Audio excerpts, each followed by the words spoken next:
नमस्कार, विराट 24 न्यूज में आपका स्वागत है। मैं आपके साथ पूनम। खबर रीवा जिले से है, जहां आंकवारी नीति परिवर्तन कर कारोबारी को लाभ देने के मामले में दिल्ली के मुख्यमंत्री केजरीवाल ईडी की गिरफ्त में है। वहीं आम पार्टी के नेताओं ने मध्य प्रदेश के मुख्यमंत्री मोहन यादव पर भी गंभीर आरोप लगाते हुए उन्हें सलाखों के पीछे पहुंचाने की मांग की। दरअसल आम नेता अमित सिंह ने पत्रकार वार्ता का आयोजन किया और उन्होंने कहा कि दिल्ली सरकार आंकवारी नीति में परिवर्तन कर लॉकडाउन के समय कारोबारी को लाभ दिया, जिस पर दिल्ली के मुख्यमंत्री ईडी की गिरफ्त में हैं। आम नेता ने कहा कि मध्य प्रदेश सरकार ने भी आंकवारी नीति में परिवर्तन कर उज्जैन जिले के लिए एक ऐसी योजना बनाई जिसमें 660 करोड़ की कीमत वाली सभी दुकानों को एकत्र कर टेंडर दिया गया और वह टेंडर मुख्यमंत्री मोहन यादव के भाई नरेंद्र यादव को मिला है, जिसके चलते अमित सिंह ने मांग की है कि क्या देश में प्रदेश के मुख्यमंत्रियों के लिए अलग अलग कानून हैं? अगर दिल्ली के मुख्यमंत्री ईडी की गिरफ्त में हैं, तो क्या मध्य प्रदेश के मुख्यमंत्री भी ईडी की कार्रवाई करेगी? आइए आपको ले चलते हैं पत्रकारिता वार्ता में, जहां सुनते हैं अमित सिंह ने क्या कहा। आपको मिलना चाहिए। आप चाहे हत्या करके आए, कुछ भी करके आए, तब तक आप आरोपी मात्र रहते हैं। कोर्ट के जजमेंट के बाद ये तय होता है कि आप अपराधी हैं कि नहीं हैं। उसके बाद ही आपके कानूनी कार्रवाई दूसरे रूप से आपके ऊपर दंडात्मक कार्रवाई की जा सकती है।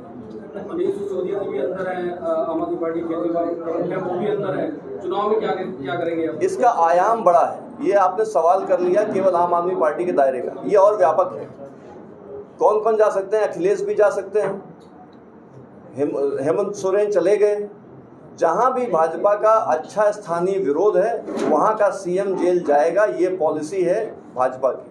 कई लोग कहते हैं, मजाक में कहते हैं कि आजकल ED, CBI, income tax RSS के अनुसांगिक संगठन बन करके काम कर रहे हैं। आपको दिख भी रहा हो।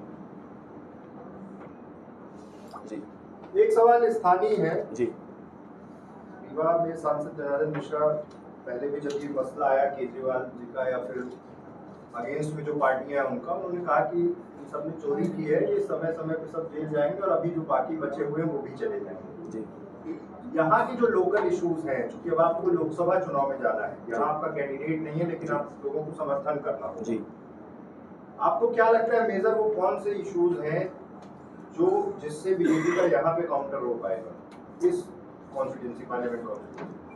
एक सांसद अपनी लोकसभा के लिए क्या क्या कर सकता है, इसकी बड़ी क्लियर व्याख्या हम सब जानते हैं।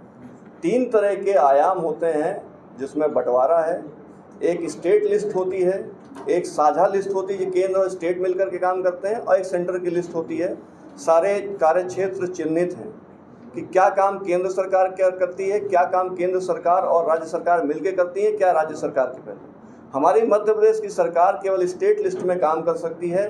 कॉन्करेंट लिस्ट और सेंट्रल लिस्ट में कोई भी काम राज्य सरकार नहीं कर सकती। कोई भी बड़ी योजनाएं जो केंद्र स्तर की होती हैं, जो राष्ट्रीय स्तर की होती हैं, उनमें सांसद का बड़ा प्रमुख रोल होता है कि हमारे जगहों की ज़रूरतें क्या हैं और हमको आपकी कौन सी योजना से जोड़ करके हमको आप लाभ दे सकते हैं।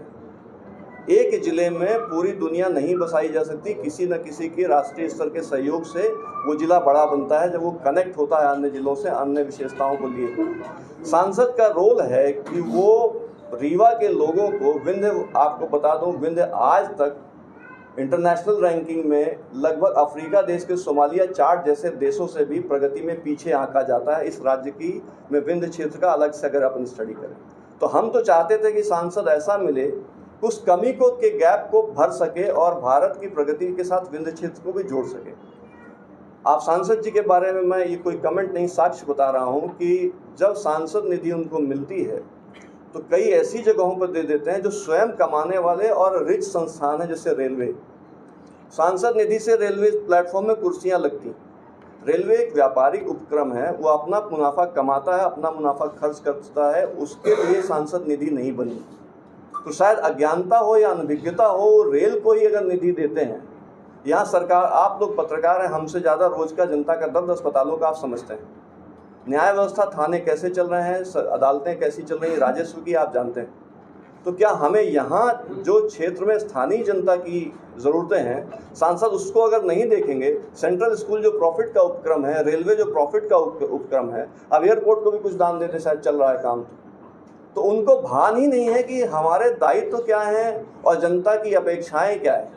इस तरह से हम सब लगभग इस मत में हैं कि इस 10 साल के उनके कार्यकाल में वो रीवा को जो अपेक्षित था अपने सांसद से नहीं कर पाए, तो ज़रूरी है कि व्यक्ति बदल दो।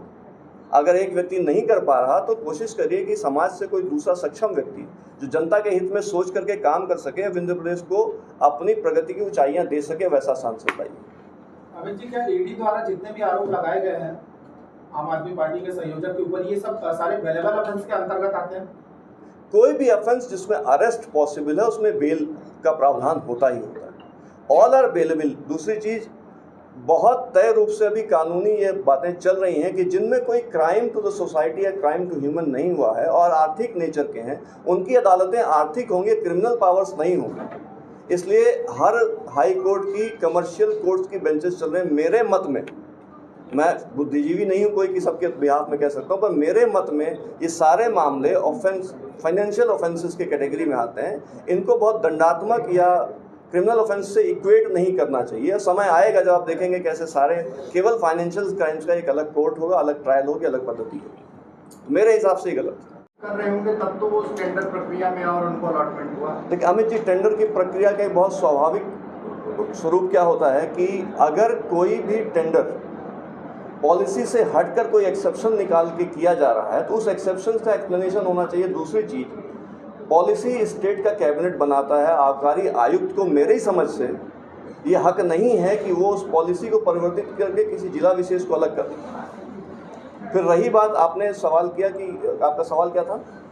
उनके पास वो एलिजिबल होंगे तब तो गाइडलाइन को फॉलो। अगर सिंगल टेंडर प्रक्रिया में होता है तो ये प्रैक्टिस है इन जनरल कि कोई भी विभाग उस टेंडर को एक्सेप्ट नहीं करता है, क्योंकि उसमें पार्टिसिपेशन नहीं है, कंपटीशन नहीं है। तो नेचुरल लॉ ऑफ जस्टिस के हिसाब से सरकार को सबसे अच्छी बोली तब मिलेगी जब उसमें कंपटीशन होगा। इस निविदा में पार्टिसिपेशन तो नहीं है किसी का, कोई कंपटीशनहीनता है, तो वाजिब तो नहीं कहा जाएगा टेंडर। तो ये सरकार की ऐसी क्या मजबूरी थी कि सेकंड कॉल भी नहीं बुला सकते कि चलो और प्रतिभागी आ जाए, कंपटीशन बढ़े, रेट बढ़े।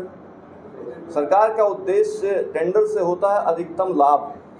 10 पार्टी आएंगी, 10 रेट डालेंगी। 10 लोगों ने पार्टिसिपेट किया, मतलब लगभग काम करने वाले शराब का उस जिले के सारे लोग आ गए होंगे। सिंगल पार्टी को टेंडर देना, वो भी सीएम के भाई को टेंडर देना, नैतिकता के दायरे में तो बिल्कुल सही नहीं माना जा सकता। कानून के दायरे में भी सीवीसी की बहुत पुरानी guidelines, you must avoid single tenders specially in first call. नहीं तो सिंगल टेंडर हो गया इसलिए उनको अलॉट हुआ। वो जो डेट दी थी 31 तक या उसके पहले जो डेट रही होगी उसी बीच में हुआ। देखिए, तारीख से नहीं, निविदा विभाग अपने पक्ष में कोई भी रिजेक्ट करता है, कोई भी एक्सेप्ट कर सकता है, उसका अधिकार होता है। आप स्वयं देख रहे हैं आबकारी आयुक्त होने के बाद भी कि कोई भी और टेंडरर नहीं आ रहा है, तो उनको निश्चित रूप से ये बाध्यता नहीं कि पहले कॉल में ही आप टेंडर एक्सेप्ट कर लें। उसको नंबर ऑफ कॉल्स बढ़ा सकते हैं बेस्ट कंपटीशन आने के लिए। यही सरकारी अधिकारी के हक में और नियम सम्मत है। कोर्ट में जब मामला गया, कोर्ट ने भी रिलीफ नहीं दिया।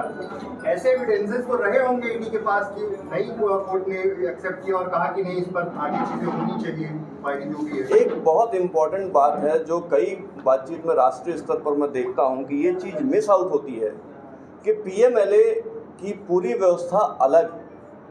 भारत में, दुनिया में यही नियम है कि जो फंडामेंटल राइट्स आपके कॉन्स्टिट्यूशन में आपको दिए हैं, हेबस कॉर्पस में हमने आज़ादी के पहले से काम कर रखा है कि बिना कारण बताए, बिना चार्जेस लगाए आपको जेल में 24 घंटे या 48 घंटे से अधिक नहीं रखा जा सकता। कानून ये है कि कोई भी लॉ आपका ऐसा नहीं होना चाहिए जो आपकी फंडामेंटल राइट्स को बाधित करता हो। फंडामेंटल राइट्स के ऊपर कोई लॉ नहीं बन सकता। इस लॉ का ड्राफ्ट किया है एएम खानविलकर साहब, रहे हैं हमारे मध्य प्रदेश के चीफ जस्टिस, उनका ड्राफ्टेड लॉ है। इस लॉ में बेल तब तक नहीं है जब तक केस खत्म नहीं हो जाता। हम ट्रायल नहीं कर रहे हैं। आपको मालूम होगा कि इसी मामले में जस्टिस खन्ना ने कहा है कि इस मामले में कोई दम नहीं है, ये ट्रायल पे जाएगा तो तीन घंटे भी नहीं टिकेगा। ये भारत के सुप्रीम कोर्ट के जस्टिस का स्टेटमेंट था इस केस में। ट्रायल 2 साल से शुरू नहीं है, 2 साल की अरेस्ट हो चुकी। तो ये लैकुना पीएमएलए का है जिस पर अब लोग या तो सुप्रीम कोर्ट से आस लगाए हुए हैं कि आप कानून को बदलें या तो पार्लियामेंट बैठ के बदलें। ये अरेस्ट के डिमेरिट पीएमएलए कानून की कमी के कारण हो रहा है, ना कि उनके साक्ष्यों की कमी के कारण। देयर इज नो ट्रायल सो फार, अब तक ट्रायल नहीं शुरू। चुनाव पब्लिक के परसेप्शन के हिसाब से चलते हैं। निश्चित रूप से हमारा राजनीतिक परफॉर्मेंस उतना अच्छा नहीं रहा जितना हमने उम्मीद की।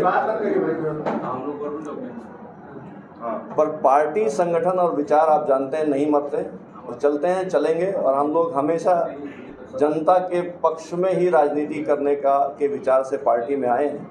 अब वो काम जारी रहेगा, इसलिए सारा संगठन अभी सक्रिय है। आंदोलन से निकली ये पार्टी जी, अन्ना आंदोलन से ये पार्टी निकली, कांग्रेस की दुर्गत करके ही आगे आई। अब इंडिया गठबंधन बनाया और कांग्रेस के साथ ही आ गए। क्या मजबूरी ऐसी हो गई इस दल की, राजनीतिक मजबूरी, कि जिनको गरिया के आए उन्हीं के साथ चलने तैयार हो गए? जब अन्ना आंदोलन था तो आपको याद होगा कि भारत के प्रधानमंत्री कांग्रेस पार्टी के मनमोहन सिंह जी हुआ करते थे। जनता का काम है सत्ता दल से प्रश्न करना और उनसे जनता के अनुरूप चलाने वाले फॉर्मूले पे सरकारें काम करें, नहीं तो उसका विरोध करना। तब हम विरोध में भी थे, बहुत अन्य दल विरोध में रहे होंगे, आज की रूलिंग पार्टी भाजपा भी विरोध में थी। हमने जो हमें लगा तब कि इस समय कांग्रेस पार्टी इस जनता के मांगों के या उनकी ज़रूरतों के अनुरूप काम नहीं कर रही, तो हमने उसका विरोध किया। आज हम वैसा ही विरोध सत्ता दल भाजपा से कर रहे हैं, क्योंकि हम जनता की आवाज़, जनता के लिए काम करने वाला दल।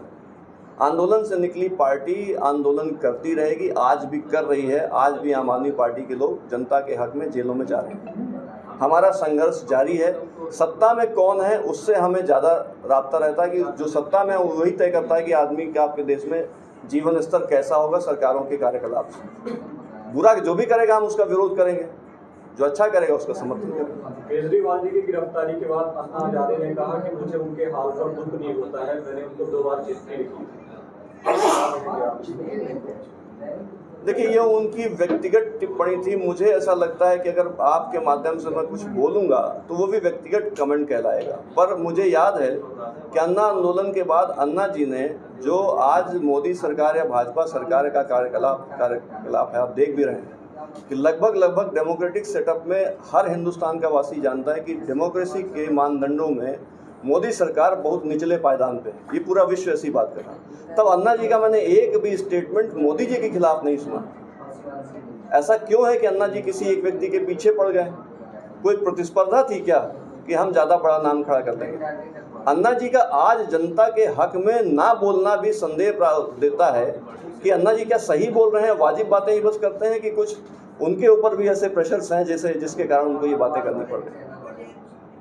हाल ही में आने वाले 2 तारीख को भी उनकी दोबारा पेशी होगी। अगर जो उनकी जो तारीख है गिरफ्तारी की वह आगे बढ़ा दी गई तो आप लोग कहते हैं ऊपरी अदालत में जाएंगे, तो क्या जब अरविंद केजरीवाल की नहीं